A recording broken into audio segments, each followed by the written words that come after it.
not a rapist.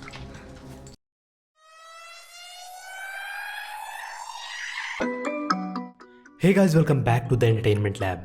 और आज के इस वीडियो में मैं आपके लिए लेके आया हूँ डोंट ब्रीथ मूवी का रिकैप। सो बिना देर किए वीडियो स्टार्ट करते हैं, लेकिन उससे पहले आप हमारे चैनल सब्सक्राइब कर लें और बेल आइकन दबा दें तो ऐसी वीडियो आपसे मिस नहीं होंगी। शुरू में हम 3 डेट्रॉइट डेलिक्वेंट्स रॉकी, एलेक्स और मनी से इंट्रोड्यूस होते हैं। तीनों लोग एक घर में घुसकर चोरी करते हुए दिखते हैं और एक ऐसे पॉइंट में उन्हें एक आइडिया आता है।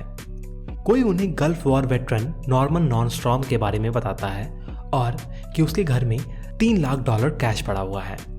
ये सुनकर अब उनके होप्स बढ़ जाते हैं और थोड़ी ऑब्जर्वेशन के बाद उन्हें पता चलता है कि नॉर्मन ब्लाइंड है।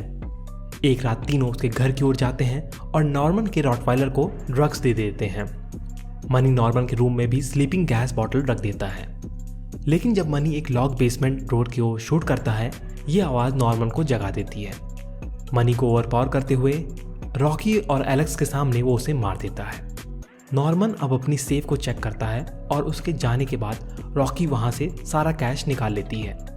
उसी वक्त नॉर्मन को रियलाइज़ होता है कि उसके घर में और भी इंट्रूडर्स हैं। नॉर्मन को अवॉइड करते हुए दोनों एक बेसमेंट में आते हैं, जहाँ उन्हें एक और सरप्राइज दिखता है। वहाँ सिंडी रॉबर्ट्स नाम की एक प्रेग्नेंट वुमेन को वो बांध कर रखे हुआ होता है और उसे फ्री करने के बाद तीनों भागने की कोशिश करते हैं, लेकिन नॉर्मन आकर गलती से सिंडी को शूट कर देता है।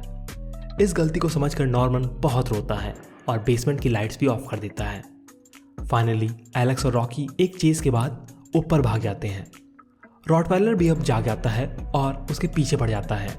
रॉकी तो बेडरूम के एक वेंटिलेशन डक्ट के थ्रू एस्केप कर जाती है, लेकिन एलेक्स विंडो से निकलने की कोशिश में गिरकर बेहोश हो जाता है।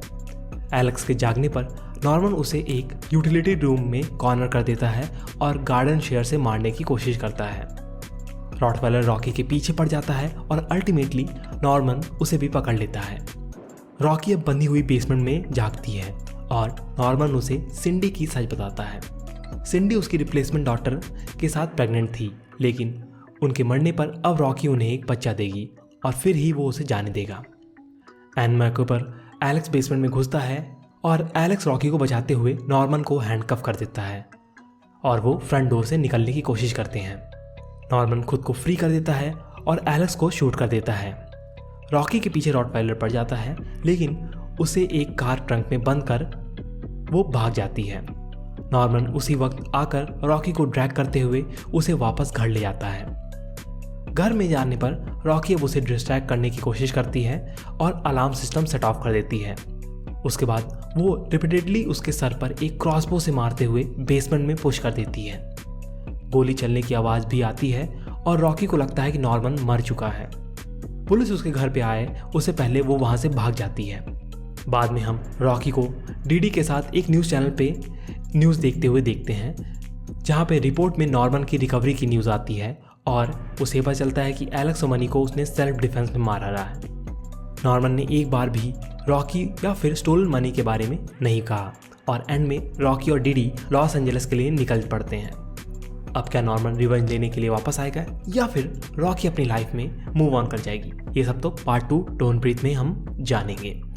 So that's all for the video. आपको कैसी लगी मूवी आप हमें कमेंट सेक्शन में बताएं, और अगर वीडियो अच्छा लगा हो तो उसे लाइक करें और चैनल सपोर्ट के लिए सब्सक्राइब बटन और बेल आइकन दबाना ना भूलें। धन्यवाद।